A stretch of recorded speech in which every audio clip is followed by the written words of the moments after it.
저는 마이크로칩에서 USB 쪽 MCU하고 전반적인 임베디드 USB를 담당하고 있는 차용민이라고 하고요.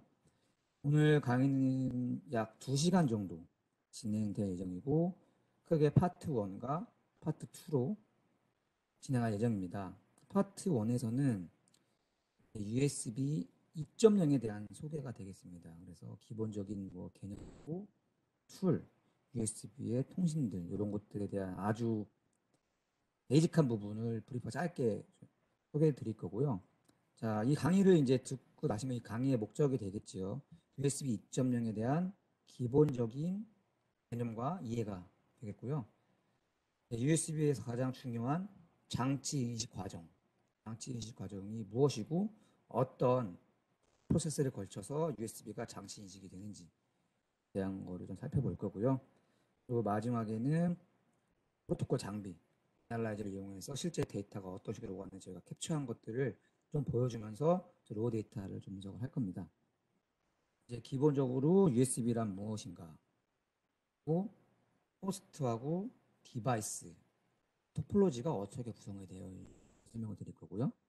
그 다음에 USB 속도하고 전원 관리 부분, 그리고 제일 중요한 장치 인식이라는 부분이고요. 여기 이제 데이터 시트나 이런 것들을 보시면 이누멀레이션이라는 용어가 자주 나옵니다. 요거를 이제 번역을 직번역을 하자면 열거 이런 식으로 되어 있는데 저는 요걸 알기 쉽게 좀 장치 인식이라는 말로 좀 바꿔봤어요. 그래서 이누멀레이션에 대해서 살펴볼 거고요. 그리고 마찬가지로 장비를 이용해서 트래픽을 캡처하고 애널리시스하는 것. 그 다음에 이제 호스트하고 디바이스 간의 통신이 어떻게 이루어지는지에 대한 세부 내용을 좀 알아보기 위해서 트랜스퍼와 엔드포인트에 대한 개념을 볼 거고요. 그 다음에 트랜스퍼의 타입은 어떤 것들이 있는지, 그리고 USB 클래스들에는 어떤 것들, 디스크립터는 무엇인지, 그리고 이제 PC 쪽에서, 윈도우 쪽에서 지원하는 드라이버에 대한 설명을 좀 드릴 거고요. 이렇게까지 해서 요약 정리가 끝나면 파트 1이 마치게 되겠습니다. 그러면 USB란 이제 무엇인가부터 차근차근히 한번 살펴보도록 하겠습니다. USB란 무엇인가? 일단 USB는 유니버셜 시리얼 버스의 약자가 되겠고요. 한국말로 직역을 하다 보면 범용 직렬 버스, 우리가 장치 관리자에 보시면 USB란 말은 찾아보기 힘드실 거고요. 범용 직렬 버스라는 거 찾아보시면 거기에 이제 USB에 대한 장치가 되겠고요. USB는 기본적으로 싱글 마스터와 멀티플 슬레이브 구성을 가지고 있습니다. 그래서 USB 버스 안에는 마스터가 한 개가 되고 그 아래로 여러 개의 슬레이브가 연결되게 되고요. 싱글 마스터이기 때문에 마스터가 2개가 될 수 없죠. 그래서 보통 우리가 PC가 이제 USB 호스트의 가장 대표적인 PC와 PC의 USB 케이블을 연결할 수 없는 이유가 USB 통신이 싱글 마스터만을 지원하기 때문입니다. 그리고 USB는 플러그 앤 플레이를 지원합니다. 말은 뭐냐면 제가 USB 디바이스를 호스트에 바로 꽂으면 USB는 바로 동작을 해야 돼요. USB가 최초 탄생하게 된 배경이 이거예요. 이거. 간단하고 쉽게 동작시키기 위해서. 그래서 USB는 PNP라고 해서 플러그 앤 플레이가 지원이 돼야 되고요.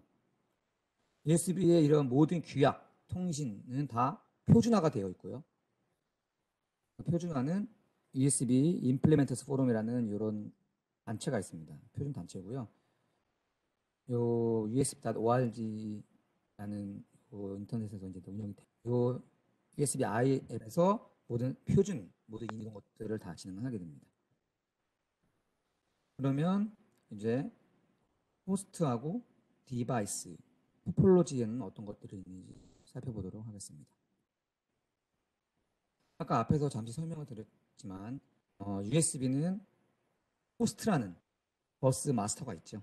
그래서 이 버스는 그냥 쉽게 USB 케이블이라고 생각하시면 될 것 같아요. 그래서 USB 통신 라인을 다 위해서 이 버스라고 생각하시면 되고, 버스를 관장하고 있는 버스 마스터를 USB 용어로는 호스트라고 합니다. 그리고 이 버스에 연결되어 있는 여러 가지 슬레이브 장치들, 전문용어로 디바이스라고 하고요. 그래서 이 시간 이후부터는 우리는 이제 더 이상 마스터 슬레이브란 말을 안 쓰고요. 호스트와 디바이스라는 용어를 쓸 겁니다. 호스트는 장치 인식이라는 걸 합니다. 장치 인식은 영어로는 이누머레이션이고 비슷한 말로 얘를 컨피규레이션이라고 할 수도 있어요. 근데 USB에서는 이누머레이션이라는 말을 쓰고요.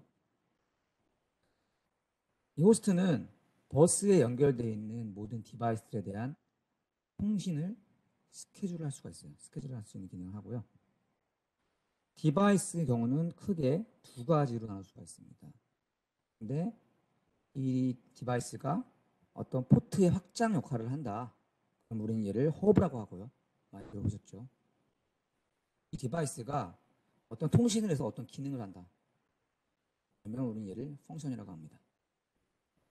그래서 이 펑션은 뭐가 될 수 있죠? 마우스, 키보드, 조이스틱 이런 허브가 아닌 모든 어떤 특정 기능을 하는 것은 우리는 디바이스 중에서도 펑션이라고 합니다. 이제 호스트와 디바이스에 대해서 알아봤고요. 그럼 호스트와 디바이스가 어떤 구성을 가지고 시스템을 이루는지 토폴로지를 살펴보시면요. 호스트가 있으면 우리는 그 아래 이제 허브를 통해서 펑션이나 허브가 연결되게 되죠. 얘네들은 다 디바이스가 되겠죠. 디바이스들이 포트 확장을 위해서 허브가 연결되고요. 허브 아래 또 펑션이 붙을 수가 있죠. 그래서 쭉 가게 되면 호스트가 있는 레이어 1이라고 했을 때 최대 레이어가 7개까지 구성할 수 있고 이렇게 계층적 구조를 가지고 있는 이런 구조를 우리는 티어드 스타 토폴로지다라고 합니다. 그래서 구조를 갖고 있는 별 모양의 이런 토폴로지를 티어드 스타라고 하고요. 여기 있으면 이런 토폴로지를 가지고 있고 지금 레이어가 7까지 7개층까지 맥스가 가능하지만 레이어를 떠나서 기본적으로 이 최대 연결될 수 있는 디바이스는 128개 허브까지 포함해서 맥스 연결할 수가 있습니다. 스피드와 파워에 대해서 한번 알아보도록 하겠습니다. 지금 세 가지의 가능한 이제 USB 스피드가 있는데요. 이거는 지금 저는 2.0을 기준으로 설명을 드리고 있습니다. USB 로우 스피드는 약 1.5Mbps가 되겠고요. USB 풀 스피드는 12Mbps, USB 하이 스피드는 최대 480Mbps까지 지원을 하고요. 이건 제가 앞에서 설명드린 것처럼 지금 2.0 기준으로 하고 있죠. 그러면 우리 여기서 뭐 번외로 3.0은 속도가 어떻게 될까요? 3.0은 얘도 이제 뭐 젠 1, 젠 2가 있는데 3.0 이후 버전 3.0까지는 보통 저희가 5GBps 젠 1까지 되고 젠 2로 넘어가게 되면 지금은 약 10GBps까지 가 지원이 됩니다. 이거는 참고로 그냥 하시면 될 것 같고요. 자, 근데 중요한 거는 이런 실제적인 이런 속도 또는 액션 데이터는 우리가 원하는 이런 이상적인 속도를 따라갈 수가 없어요. 그 이유는 실제로 USB 통신을 하게 되면 프로토콜 오버헤드라는 게 발생하게 되죠. 앞에 뭐 패킷 넘버도 들어갈 테고 측섬 데이터도 들어가고 그 다음에 여러 가지 뭐 엔드포인트 방향 뭐 이런 것 여러 가지 있잖아요. 그리고 더 중요한 건 버스를 쉐어링합니다. 아까 호스트 하나에 멀티플 디바이스가 연결되고 그 디바이스가 최대 128개까지 확장이 된다고 하는데 이 128개의 디바이스들이 이 버스를 다 쉐어하고 있는 거예요. 버스 한 개에 여러 가지 디바이스들이 연결되어 있기 때문에 얘네들이 동시에 통신을 다 할 수가 없죠. 그래서 아까 호스트가 스케줄링을 한다고 그랬죠. 스케줄링을 하고 있기 때문에 요 풀스피드 안에서도 아주 일부만 할당된 밴드위드만 하나의 디바이스가 사용할 수 있습니다. 그래서 실제 USB를 설계하실 때 이제 개발자분들이 가장 오해하시는 부분이 이 부분이에요. 아, 풀스피드니까 12Mbps 나오겠구나. 내 시스템에서는 이 정도면 충분하다고 생각하실 수가 있지만 실제로는 그게 아니라는 거. 그래서 이런 프로토콜 오버헤드나 버스 쉐어링을 고려하셔서 USB 설계하셔야 된다. 이런 말씀을 꼭 드리고 싶고요. 이제 뭐 스피드가 이제 아까 우리가 로우 스피드, 풀 스피드, 하이 스피드 살펴봤는데, 그러면 디바이스가 호스트에 연결이 되면 호스트는 얘 스피드를 어떻게 알 수 있을까? 그걸 알아야 처음에 통신을 할 거 아니에요. 그래서 하드웨어적으로 기본적인 스피드가 구분이 돼야 됩니다. 그래야지만 필요한 디스크리트 정보들을 받을 수 있기 때문에. 그래서 USB에서는 통신 가닥이 두 가닥이 있어요. D 플러스, D 마이너스라는 두 개의 통신 라인을 사용하는데, 로우 스피드의 경우에는 이 D 마이너스 라인에 풀업이 걸려 있고요. 풀 스피드의 경우에는 이 D 플러스 라인에 풀업이 걸려 있습니다. 그래서 디바이스가 호스트에 연결되면 이 DPDM에 대한 전압을 판단해서 호스트가 로우 스피드 디바이스가 붙었구나, 풀 스피드 디바이스가 붙었구나 알 수 있고요. 하이 스피드인 경우에는 호스트가 어떻게 판단하냐면, 똑같이 풀 스피드처럼 DP에 풀업이 연결되어 있어요. DP가 연결되어 있으면은 일단은 풀 스피드로 인식을 한 다음에 거기에 특정한 프로세싱이 있습니다. 호스트 디바이스 간에 이 첩이라는 시그널링이 있어서 그 시그널을 주었을 때 응답이 있느냐 없느냐에 따라서 얘가 응답이 있으면 이제 하이 스피드로 스피드 모드 바꾸고요. 응답이 없으면 다시 풀 스피드로 속도를 유지하게 됩니다. USB 스피드는 호스트에서 이런 식으로 판단을 하게 되고요. 전원 관련해서 디바이스는 두 가지로 나눌 수가 있는데, 버스 파워냐 세이브 파워냐 나눌 수 있습니다. 디바이스가 USB 호스트로부터 전원을 공급받으면 버스 파워 들어가고요. 디바이스가 자체의 배터리, 자체 파워를 가지고 있으면 세이브 파워로 갑니다. 버스 파워의 경우에는 호스트로부터 전류를 무작정 당겨갈 수가 없죠. 그래서 이누멀레이션, 아까 장치 인식 프로세서에서는 최대 100mAh까지, 그리고 장치 인식이 끝난 후에는 맥스로 500mAh까지만 전류를 당겨갈 수 있고, 내가 구성하는 시스템의 전원이 이 이상의 전류가 필요하다, 500mAh 이상, 이거는 USB 스탠다드 스펙입니다. 스펙에서 이렇게 규정이 났기 때문에 호스트가 이 이상 전류를 공급해 줄 수가 없어요. 그래서 이 이상의 전원이 필요할 경우에는 반드시 셀프 파워, 자기 자신의 자체 파워를 가져가야 되고요. 이거는 얼마든지 뭐 익스터널 파워 서플라이를 이용해서 공급할 수가 있고요.